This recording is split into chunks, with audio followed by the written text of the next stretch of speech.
This one has a whopping 24,000 upvotes, and the title is Boyfriend, 31 male, woke me up, 34 female, at 2 a.m. to make him dinner. I made him leave instead. I am seriously never dating again. No advice needed, just wanted to vent. Throw away for the usual reasons. So I became official with this guy a couple months ago. He was sweet, kind, funny, gorgeous, the usual stuff. Everything was fine. We'd stay at each other's places, have date nights, general relationship stuff. In short, no red flags. A couple beige ones here and there, but everyone has those. Then comes the other night.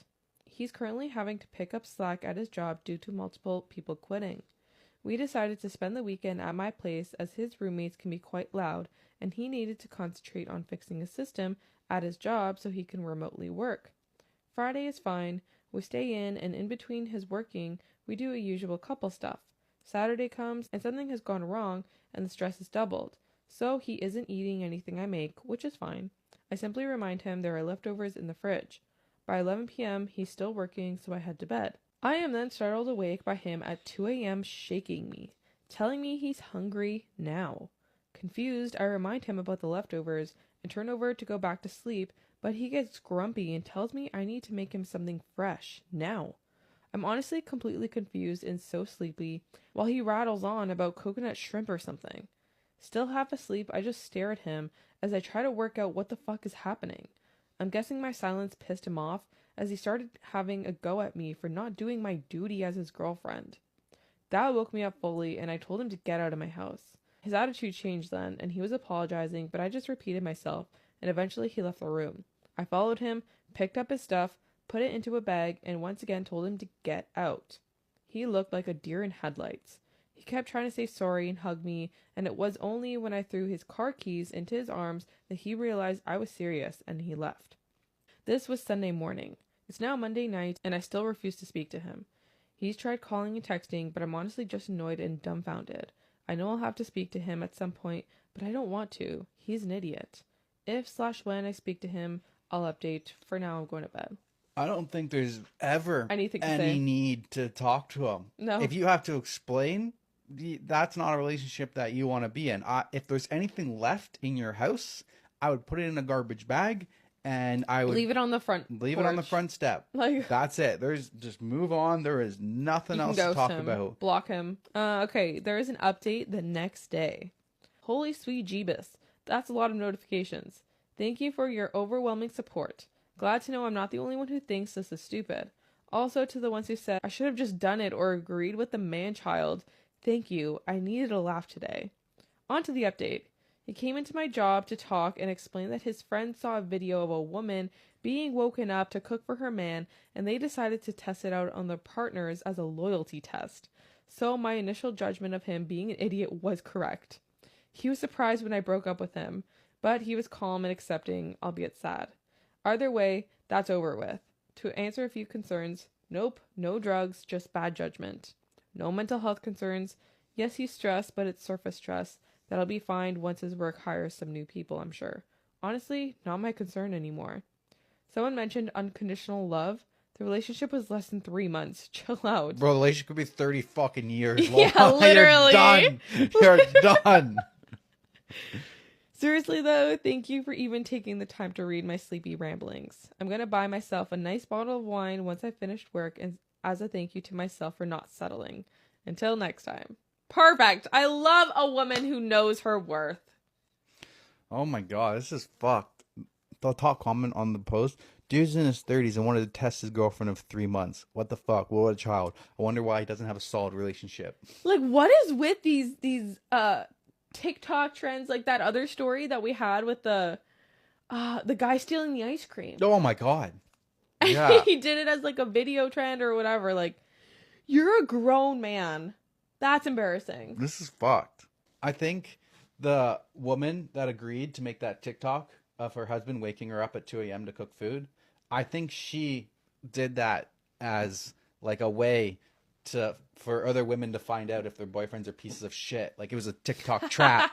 It was a Reverse trap. psychology. Bro, if you get pulled into a video like this, You're welcome. You're fucking welcome. You're welcome. You dodged a bullet. I gave these dumbass mothers an idea of a thing to test, a loyalty test for women, made them think that it was a good idea that I'm doing it, but it's a freaking trap. That's all it was.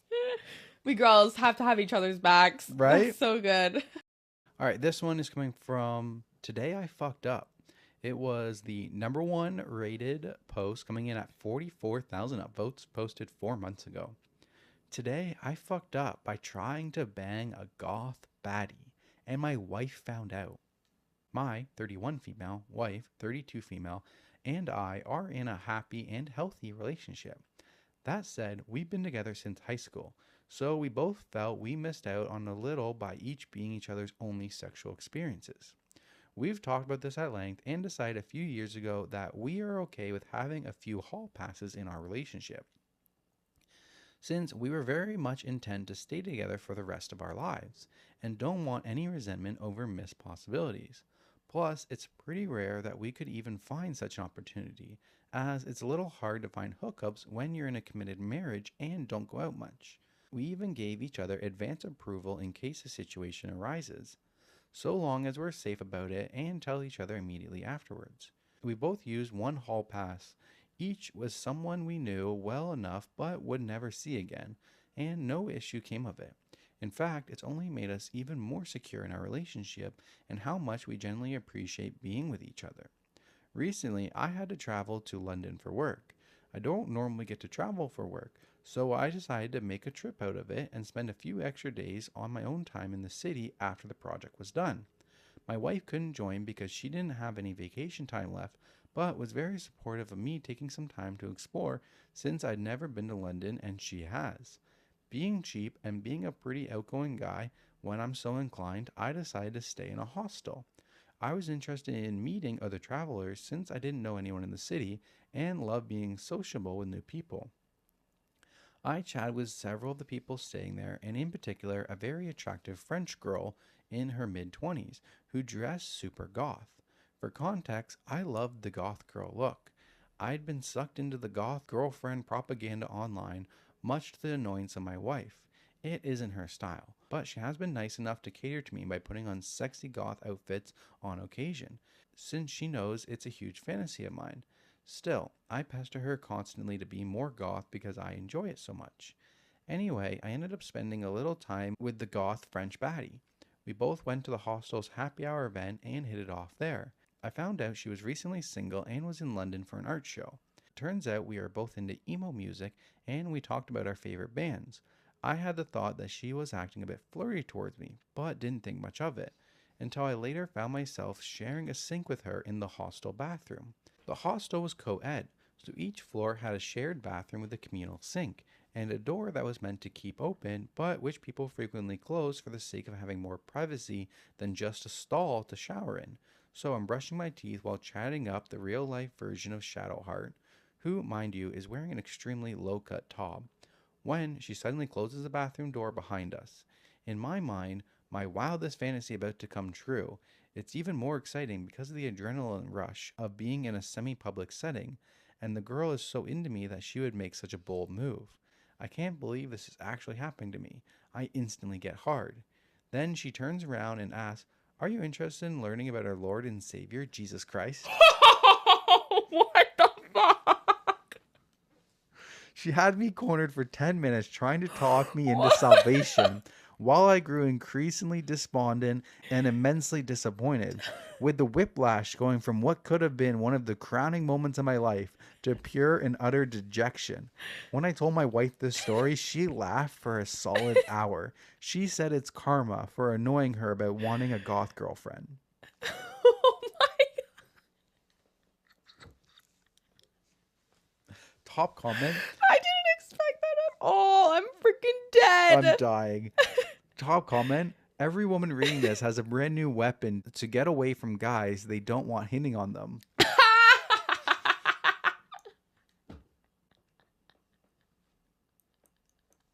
The fuck? That's funny. Oh my God. Oh my God, this is the best turn of events. Second top comment. Not the kind of missionary you had in mind, eh? Wait, that's so good. That's a great comment. Yeah. Am I overreacting? My friend found my husband on Tinder. Eek. I, 29 female, and my husband, 38 male, are expecting our first baby, and I am 30 weeks pregnant. My coworker, who is also a good friend, approached me at work asking, "Does your husband have a brother that looks just like him?" I said, "Yeah, he does. Why?" Then she asked me, "Is his name John?" To which I replied, "No, it's actually not." Then she explained that she was scrolling Tinder and came across this profile that looks just like my husband. She showed me the screenshots, and I was so shocked to see that my husband is currently on Tinder using a fake name of John. Now, some backstory. We actually met on Tinder, and he used the same photos for his profile as he did when I came across his profile, and also the same biography. We met 8 years ago. I was out of town working, about 100 miles. My friend has her Tinder set to the farthest distance radius possible when I found out this information. My theory now is he must use Tinder to try and hook up with women while I'm away, as I go out of town for work for a couple of days on a regular basis. Either that or this is a one-off thing. Because his Tinder hasn't changed since I met him on there, I am worried he's had a Tinder on and off our whole relationship. Am I overreacting? Should I blow up our whole lives and marriage with a baby on the way? I haven't approached him yet about this because I don't know the best way to go about it. But I have screenshots and everything, and now that I'm back home, I've been distant and he keeps asking me what is wrong. I would blow everything up. Fucking nuke that shit. On to the update. Okay, wait, let me read the top comment. Girl, I would make a fake profile and match with him, then see what he's doing on there, or have a friend do it. I think you already know what he's on there for, but if you want legit proof, go get it. I fear he will try to gaslight you and lie about what he's doing. 100% do that. Oh, P replies to that. This is a really good idea. I don't know if I have the patience to wait that long. I do not have a good poker face or acting skills. Yeah, just blow it up. Just nuke that shit. Okay, on to the update. I confronted my husband with the news that my friend found his Tinder profile. Many of you have wondered if it's the old account from 8 years that he just never deleted. To this, I know for a fact it is not. Reasons why I know that it's not his same profile. 1. I went back through my old photos and found the screenshots I took of his profile 8 years ago, and it turns out it's not the exact same. Some photos are the same, particularly the first one, so it made me think it was the same profile. Also, the caption is slightly different, the difference of a single emoji. 2. The name changed to John. 3. The updated selections such as dream job, lifestyle selections, and interests. These all had selections with things that sound like him. These sections are new from when I used Tinder 8 years ago. 4. Above his name and age section on the first picture you come across while swiping Tinder, it says active. I have seen many of you comment and also read online that this means he has been using the account in some capacity recently, as in the last 2 weeks. I haven't been able to nail down an exact time frame. 5. People are also saying Tinder will not recommend profiles of people who are not using the app. They kind of just remove dormant users from the algorithm. And 6. He is attractive enough to have someone want to use his photos. But, reason 1, also rules out the catfishing theory.